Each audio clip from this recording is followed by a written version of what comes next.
Sila's was a whisper in the wind, a shadow amongst the pines. 30 years the mountains had been his only company, 30 years etching lines onto his face like a map of hardship and solitude. His cabin, a rough-hewn haven nestled deep within the valley, was as much a part of the landscape as the granite peaks that clawed at the sky.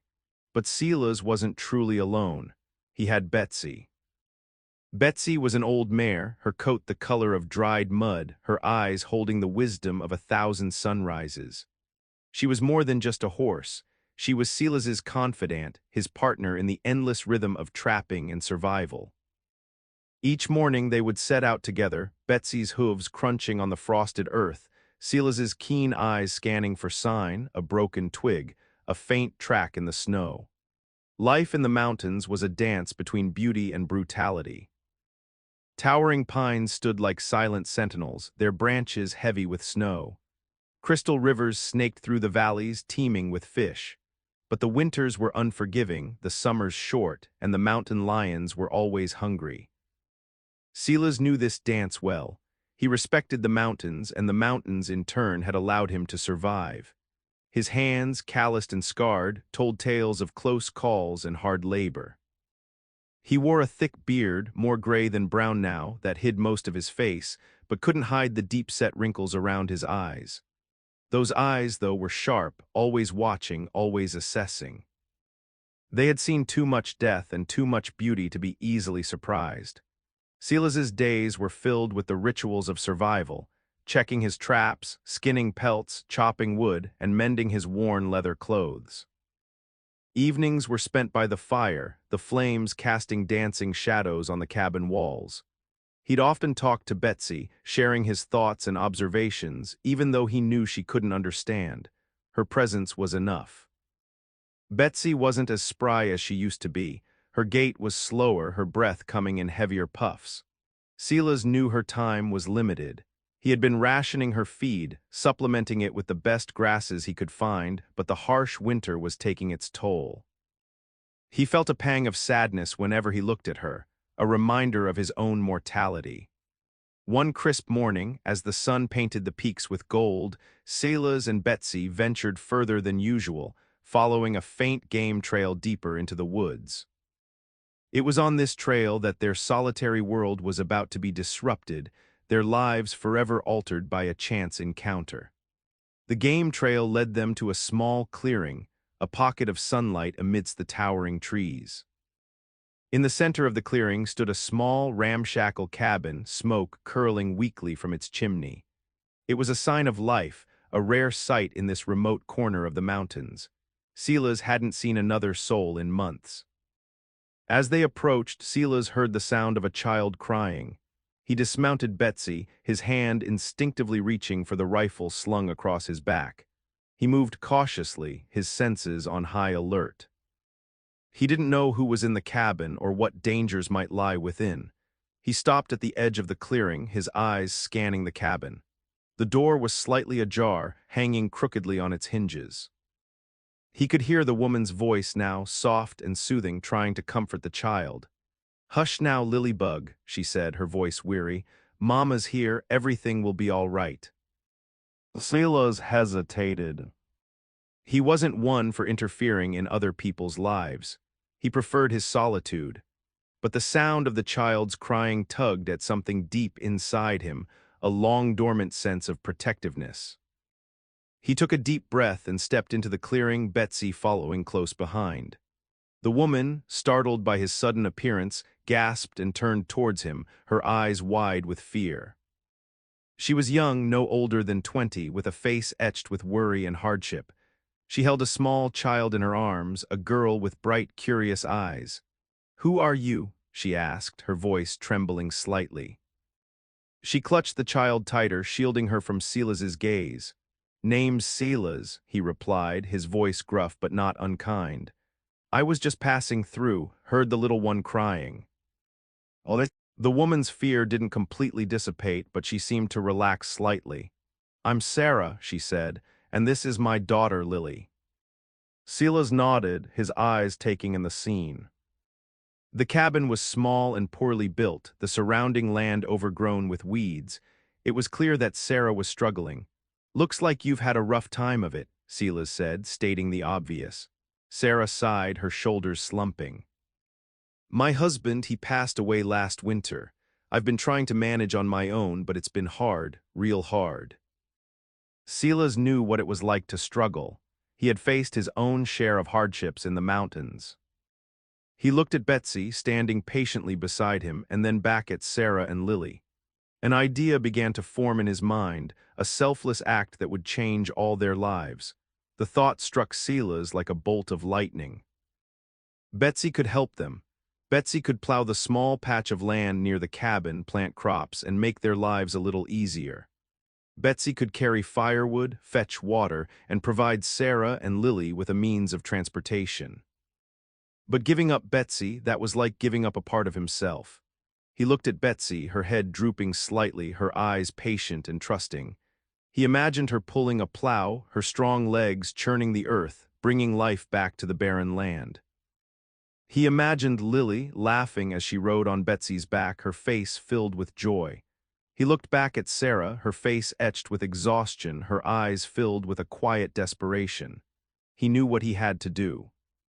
"Sarah," he said, his voice rough with emotion, "I want you to have Betsy." Sarah's eyes widened in disbelief. "What? I can't, I couldn't possibly." "You need her more than I do," Silas said, his voice firm. "She's old, but she's strong. She'll help you get back on your feet." But what will you do?" Sarah asked, her voice filled with concern. "I'll manage," Silas replied, shrugging his shoulders. "I've been alone in these mountains for a long time. I know how to survive." He walked over to Betsy and gently stroked her muzzle. "She's a good horse," he said, his voice barely a whisper. "Take care of her." He untied the reins and handed them to Sarah. She took them hesitantly, her fingers trembling. Lily reached out and touched Betsy's soft nose, her eyes wide with wonder. "Thank you," Sarah whispered, her voice choked with emotion. "Thank you, Silas, I don't know what to say." "Just take care of her," Silas said, turning away. He couldn't bear to watch them any longer. He started to walk back towards the woods, his steps heavy with regret and a strange sense of liberation. As he disappeared into the trees, he heard Lily's laughter. He stopped for a moment, a faint smile playing on his lips. He knew he had done the right thing. But as he walked further into the wilderness, a new feeling began to creep into his heart, a sense of unease, a premonition of danger. He couldn't shake the feeling that Sarah and Lily were still in trouble. He just didn't know how much trouble yet.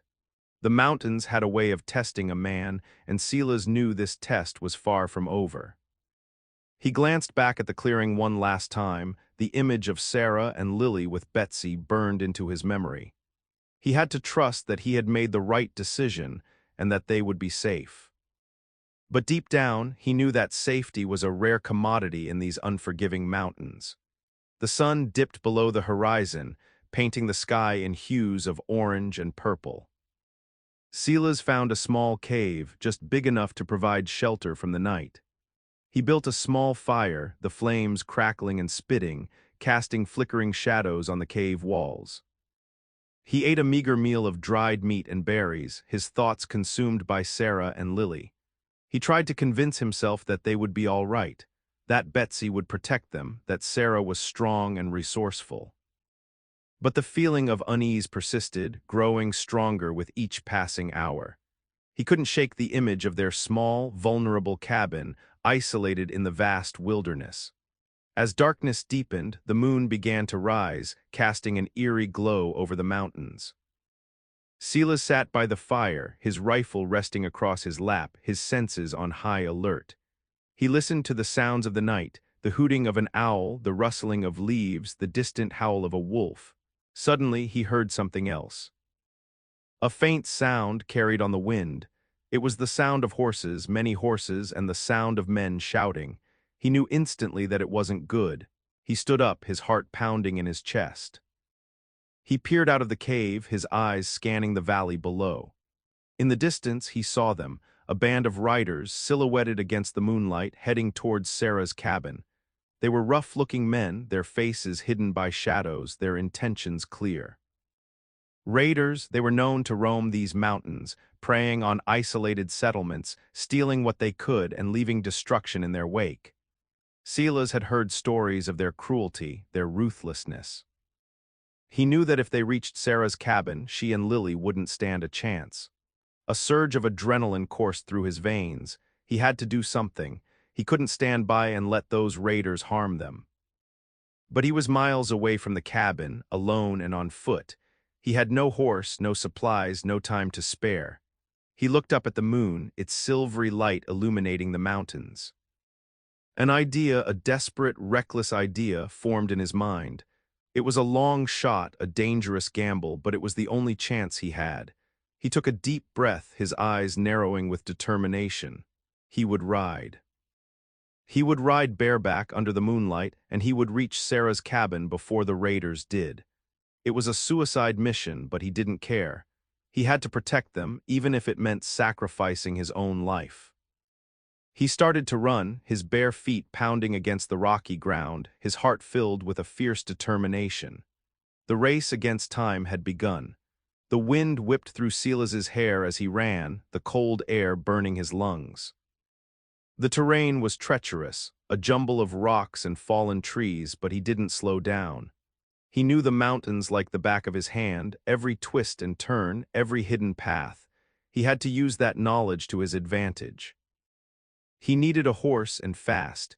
He remembered a wild Mustang herd that roamed the high meadows a few miles to the north. It was a long shot, but it was his only hope. He changed direction, heading towards the higher ground, his legs pumping, his breath coming in ragged gasps. The moon was his only guide, its silvery light casting long, eerie shadows. The forest seemed to come alive at night, filled with strange sounds and unseen creatures.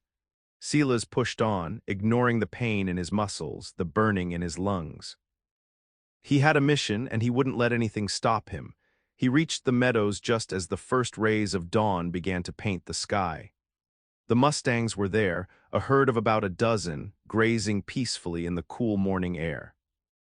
They were wary creatures, quick to bolt at the slightest sign of danger. Silas approached them cautiously, his movements slow and deliberate. He didn't want to spook them. He spoke to them in a low, soothing voice, trying to gain their trust. "Easy now," he said, his voice barely a whisper. "I won't hurt you, I just need a ride." The Mustangs watched him with suspicion, their ears twitching, their nostrils flaring. Silas continued to approach, his hand outstretched, offering them a handful of dried grass. One of the Mustangs, a young, chestnut mare, seemed less afraid than the others. She took a tentative step forward, sniffing at the grass in Silas's hand. He held his breath, his heart pounding in his chest. The mare took the grass, her soft lips brushing against his palm. Silas gently stroked her muzzle, his touch gentle and reassuring. He knew he couldn't use a bridle or saddle. He would have to ride her bareback, relying on his skill and experience to stay on. He swung himself onto the mare's back, his movements quick and decisive. The mare bucked and reared, startled by his sudden weight. Silas held on tight, his legs gripping her sides, his body swaying with her movements. He spoke to her again, his voice firm but gentle. "Easy, girl," he said. "We have to go, people are in trouble." The mare seemed to understand. She calmed down slightly, her breathing becoming more regular. Silas urged her forward, his heels digging into her sides. The mare took off like a shot, her hooves pounding against the earth. They raced across the meadows, the wind screaming in Silas's ears, the rising sun warming his face. The race was on. The raiders had a head start, but Silas was gaining ground. He wouldn't let them reach Sarah's cabin. He wouldn't let them hurt her or Lily. He would ride until his body gave out, until his lungs burst, until he reached them. His determination was his only weapon, his courage his only shield. The fate of Sarah and Lily rested on his shoulders, and he wouldn't let them down. The sun climbed higher, casting long shadows that danced across the forest floor. Silas urged the Mustang onward, pushing her to her limits. He could feel the raiders closing in, their presence a dark cloud on the horizon. He navigated the treacherous terrain with skill and precision, his body moving in perfect harmony with the Mustang. He ducked under low-hanging branches, leaped over fallen logs, and skirted around jagged rocks. Every muscle in his body screamed in protest, but he ignored the pain, focusing all his energy on reaching Sarah and Lily. He could smell the smoke now, a faint, acrid scent that hung in the air. It was the smell of burning wood, the smell of destruction. He knew he was close. As he rounded a bend in the trail, he saw it, Sarah's cabin, surrounded by chaos. The raiders were there, their horses milling about, their voices loud and menacing. Smoke billowed from the cabin roof, and he could hear Sarah screaming. Silas's heart sank. He was too late. They had already reached the cabin. But he wouldn't give up. He wouldn't let them win. He kicked the Mustang into a full gallop, her hooves pounding against the earth like thunder. He charged towards the cabin, his rifle raised, his eyes blazing with fury. The raiders, startled by his sudden appearance, turned to face him. They were a motley crew, their faces scarred and weathered, their eyes filled with greed and malice. They were armed with knives, axes, and rifles, and they looked ready for a fight. Silas didn't hesitate. He fired his rifle, the shot echoing through the valley. One of the raiders fell to the ground, clutching his chest. The others scattered, taking cover behind trees and rocks. Silas dismounted the Mustang, his movements quick and efficient. He took cover behind a large boulder, using it as a shield against the raiders' gunfire. He returned fire, his shots accurate and deadly. The battle had begun. It was a desperate fight, a David versus Goliath struggle. Silas was outnumbered, outgunned, and exhausted. But he had something the raiders didn't have, a burning desire to protect Sarah and Lily. He would fight to the death if necessary. He would not let them be harmed. He knew he needed a plan, a way to even the odds. He couldn't win a straight-up fight. He had to use his knowledge of the terrain, his trapping skills, to turn the tables on the raiders. He had to be clever, resourceful, and ruthless. The lives of Sarah and Lily depended on it. He took a deep breath, his mind racing, his senses on high alert. The mountains had taught him many things, and now he would put those lessons to the ultimate test. The fight for survival had begun. Inside the cabin, Sarah fought with the ferocity of a mother protecting her young. She had grabbed her husband's old hunting knife, its blade dulled with age but sharp enough to draw blood. She held Lily tight with one arm while she slashed and parried with the other. The raiders had broken down the door, their faces contorted with rage. They were after more than just supplies. They wanted to terrorize, to dominate. Sarah refused to let them. She managed to wound one of the raiders, a burly man with a scarred face, but there were too many of them. They pushed her back against the wall, their eyes gleaming with triumph. "Give it up, woman," one of them snarled. "It's over." Sarah spat in his face, her eyes filled with defiance. "I'll never give up," she said. "I'll fight you until my last breath." Just then they heard the sound of gunfire outside. The raiders paused, their faces etched with confusion. They peered out the window, and their eyes widened in alarm. Silas was there, a one-man army standing between them and their prize. He moved with a speed and precision that belied his age, his rifle spitting fire, his eyes burning with righteous anger. He had a plan, a cunning plan that he had devised in the heat of battle. He knew the raiders were expecting a frontal assault, a direct confrontation. But Silas wasn't going to give them what they expected. He used the terrain to his advantage, moving from tree to tree, from rock to rock, making himself a difficult target. He picked off the raiders one by one, his shots accurate and deadly. He also used his trapping skills to create diversions and obstacles. He set snares in the undergrowth, tripped the raiders with hidden ropes, and even managed to trigger a small rock slide, scattering them and forcing them to take cover. The raiders were confused and disoriented. They couldn't figure out where Silas was coming from or what he was going to do next. They were used to easy victories, to overwhelming force. They weren't prepared for a cunning, resourceful opponent who knew the mountains better than they did. The tide of the battle was turning. Silas was gaining the upper hand. The raiders were starting to lose their nerve. They realized that they had underestimated their opponent.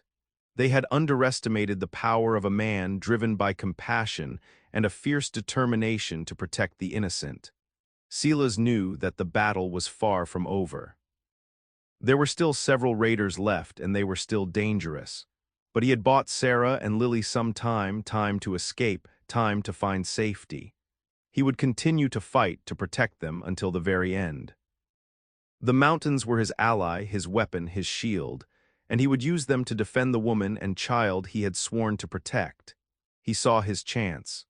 The remaining raiders, now panicked and disorganized, were huddled together, trying to figure out what to do. Silas knew he had to act quickly before they regained their composure. He crept through the undergrowth, his movements silent and stealthy. He circled around to the back of the cabin, where he knew there was a steep cliff overlooking a deep ravine. He had set a trap there earlier, a simple but effective device that he used to catch deer. He reached the edge of the cliff and peered over the side. The ravine was deep and dark, the bottom hidden by shadows. He could hear the rushing of the water below, a constant reminder of the danger. He carefully adjusted the trap, making sure it was securely in place. He then took a deep breath and let out a loud, piercing yell, drawing the raiders' attention. They turned towards him, their faces filled with fury. They charged towards him, their weapons raised, their voices filled with threats. Silas grinned. He had them right where he wanted them. He ran towards the cliff, leading the raiders on a chase. He knew they were faster than him, but he also knew the terrain better. He dodged and weaved, using the trees and rocks as cover, leading the raiders closer and closer to the edge of the cliff. Just as they were about to catch him, he leaped to the side, narrowly avoiding the trap. The raiders, caught off guard, stumbled and fell, plunging over the edge of the cliff and into the ravine below. Silas watched as they fell, their screams echoing through the valley. He knew they wouldn't survive the fall. He turned back towards the cabin, his heart pounding in his chest. He had done it. He had defeated the raiders. He had protected Sarah and Lily. He cautiously approached the cabin, his rifle raised, his senses on high alert. He didn't know if there were any other raiders lurking nearby. He reached the door and kicked it open, his eyes scanning the interior. Sarah and Lily were there, huddled together in a corner, their faces pale with fear. "It's over," Silas said, his voice hoarse with exhaustion. "They're gone." Sarah looked up at him, her eyes filled with tears of relief. She ran to him and threw her arms around him, hugging him tightly. "Thank you," she sobbed. "Thank you, Silas, you saved us." Lily ran to him as well, grabbing his leg and hugging it tightly.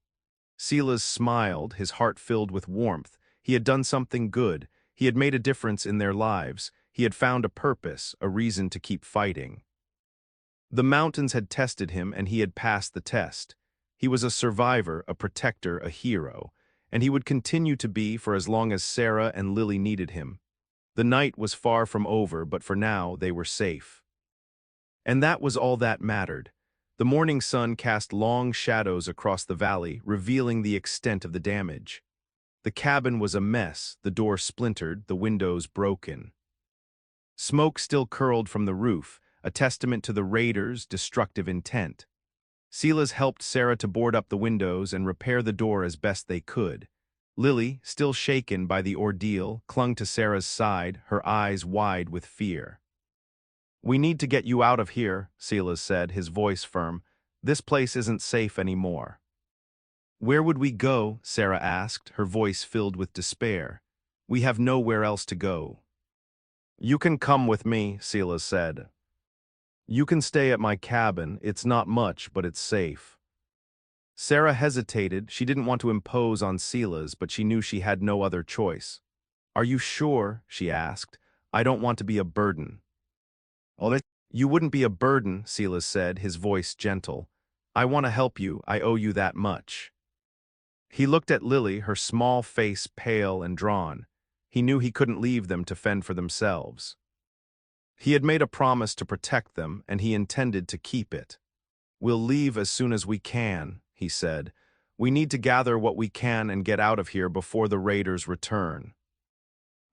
They worked quickly and efficiently, packing what few belongings they had into a small wagon. Betsy, now recovered from her ordeal, stood patiently by, ready to help. As they prepared to leave, Silas noticed something glinting in the sunlight. It was a small, silver locket lying on the ground near the cabin door. He picked it up and examined it closely. It was a beautiful locket, intricately carved with delicate flowers. He opened it and saw two tiny pictures inside. One of Sarah's husband and one of Lily as a baby. He handed the locket to Sarah, his heart filled with compassion. "I think this belongs to you," he said. Sarah took the locket, her eyes filling with tears. "Thank you," she whispered. "It was my husband's. I thought I had lost it." She clutched the locket tightly, her fingers tracing the delicate carvings.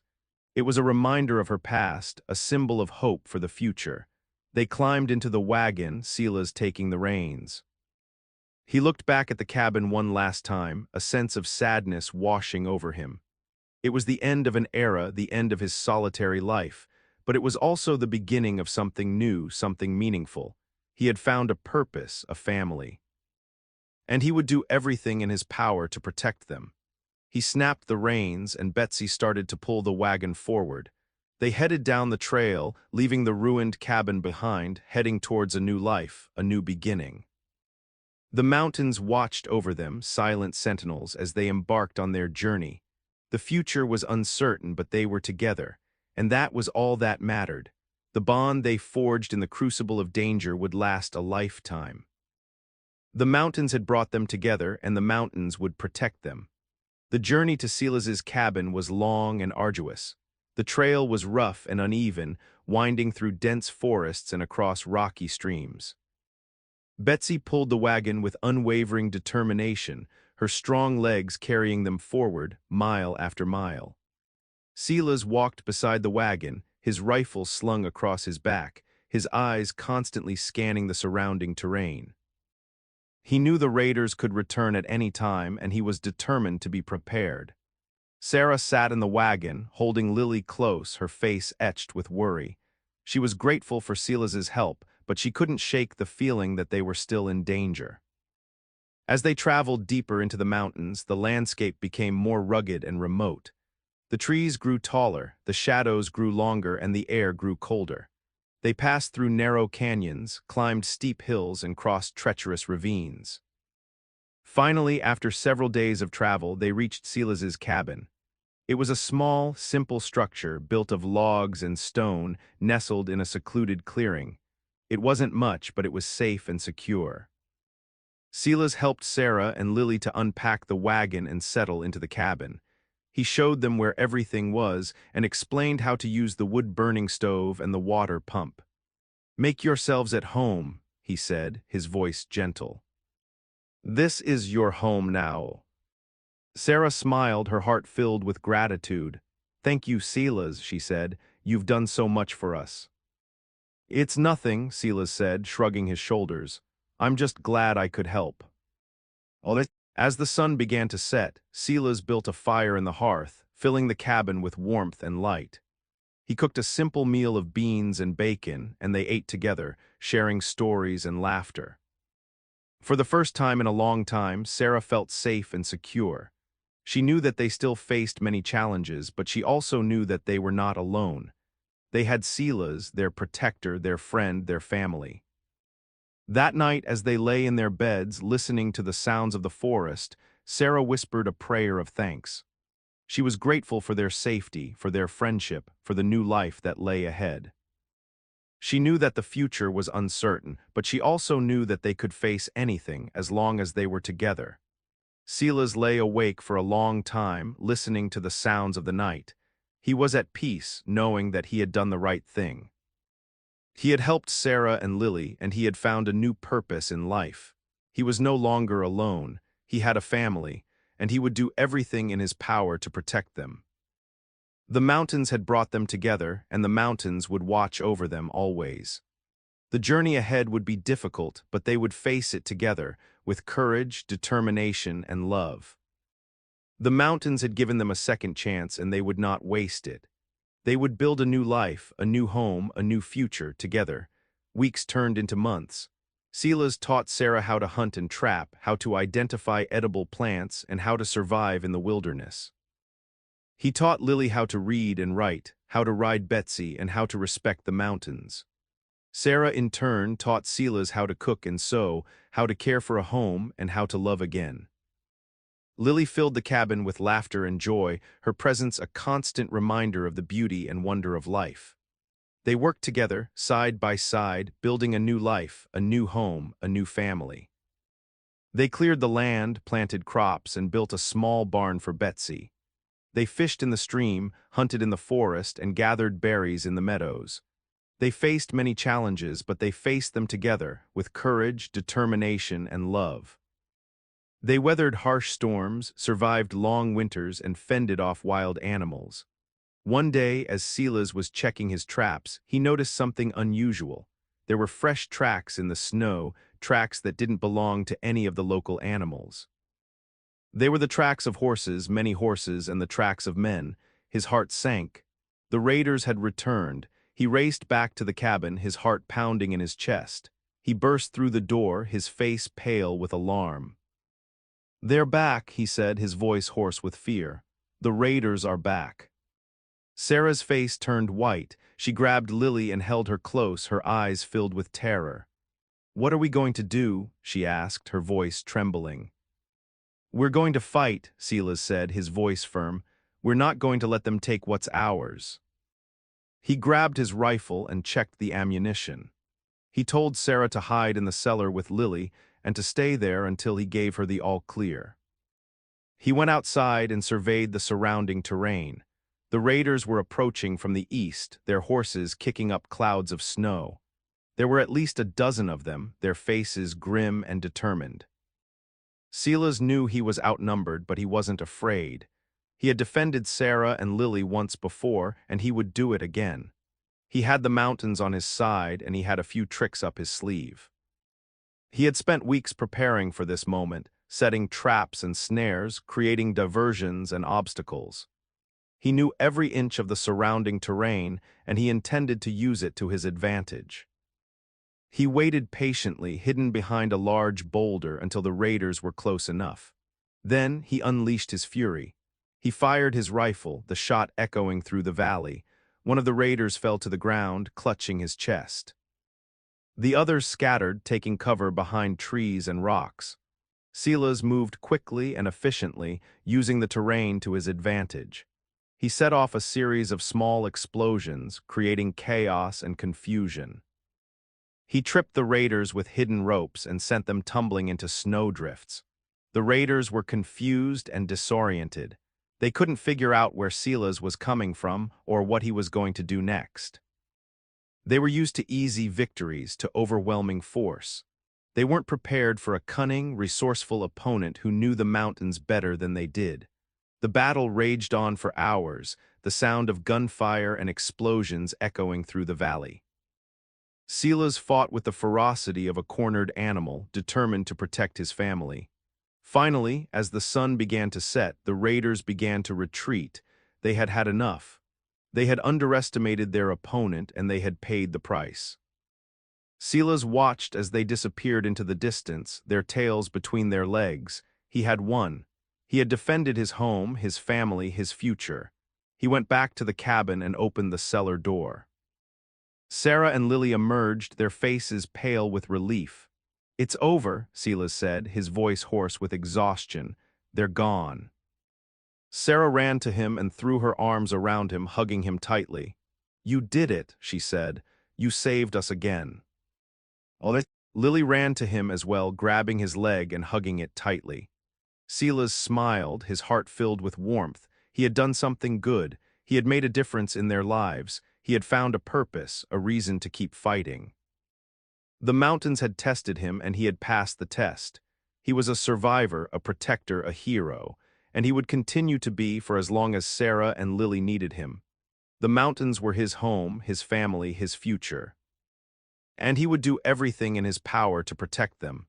The mountains had given them a second chance, and they would not waste it. They would build a new life, a new home, a new future, together. The snow fell softly, blanketing the mountains in a layer of white. The air was crisp and cold, but the cabin was warm and inviting. Silas, Sarah, and Lily sat by the fire, sharing stories and laughter. The attack had left them shaken, but it had also brought them closer together. They had faced their fears, and they had emerged stronger, more resilient, and more united. Sarah looked at Silas, her eyes filled with gratitude. She knew that she owed him her life and Lily's life. He had risked everything to protect them, and he had never wavered in his commitment. "Thank you, Silas," she said, her voice choked with emotion. "I don't know what we would have done without you." Silas smiled, his heart filled with warmth. "You don't have to thank me," he said. "You're my family now, and I'll always be there for you." He looked at Lily, her small face beaming with joy. He knew that he had found a purpose, a reason to keep fighting. He had found a family, a home, a future. "We're a team," he said. "We'll face whatever comes our way together." They spent the rest of the evening talking and laughing, sharing their hopes and dreams for the future. They made plans to expand the cabin, to plant more crops, and to explore the surrounding mountains. As the night wore on, they grew tired and sleepy. Silas tucked Lily into bed and then helped Sarah to clean up the kitchen. "I think we're going to be all right," Sarah said, her voice filled with hope. "I know we are," Silas said, his voice firm. "We have each other, and that's all that matters."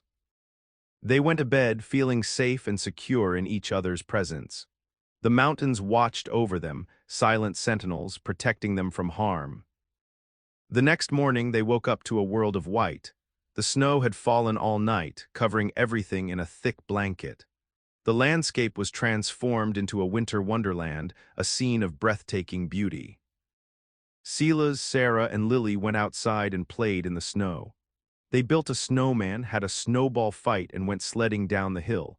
They laughed and shouted, their voices echoing through the valley. For the first time in a long time, they felt truly happy. They had found peace, love, and happiness in the heart of the mountains. They had built a new life, a new home, a new family, and they knew that they would be together forever. The mountains had brought them together, and the mountains would keep them together always. The journey had been long and difficult, but it had been worth it. They had found what they were looking for. They had found each other. And they had found their place in the world. The end. That winter was the coldest anyone could remember. The snow piled high, the wind howled relentlessly, and the temperature plummeted to record lows. But inside the cabin, Silas, Sarah, and Lily were warm and safe, surrounded by love and laughter. They spent their days huddled by the fire, reading stories, playing games, and singing songs. Silas taught Lily how to whittle wood, Sarah taught her how to knit, and they all learned how to play the harmonica. They celebrated Christmas with a small tree they had cut from the forest, decorated with pine cones and berries. They exchanged gifts they had made with their own hands, a wooden toy for Lily, a knitted scarf for Sarah, and a new leather pouch for Silas. They knew that they were lucky to have each other. They had found a family in the most unlikely of places, and they were grateful for every moment they shared. As the winter wore on, they began to run low on supplies. The hunting was poor, the trapping was scarce, and the snow made it difficult to travel. Silas knew that they had to do something. He couldn't let Sarah and Lily go hungry. He decided to make a trip to the nearest town, a journey that would take several days, even with good weather. He packed his sled with supplies and said goodbye to Sarah and Lily. He promised to return as soon as he could, and he warned them to be careful. He set off into the wilderness, his heart filled with worry. He knew that the journey would be dangerous, but he also knew that he had to do it. He had to provide for his family. The journey was long and arduous. The snow was deep, the wind was strong, and the temperature was brutal. Silas trudged through the snow, his body aching, his lungs burning. He faced many challenges along the way. He encountered wolves, crossed frozen rivers, and climbed steep mountains. But he never gave up. He kept pushing forward, driven by his love for Sarah and Lily. Finally, after several days of travel, he reached the town. He sold his furs and bought supplies, filling his sled with food, medicine, and other essentials. He set off back to the cabin, his heart filled with joy. He couldn't wait to see Sarah and Lily again. But as he approached the cabin, he noticed something was wrong. There was no smoke coming from the chimney, and the cabin was dark and silent.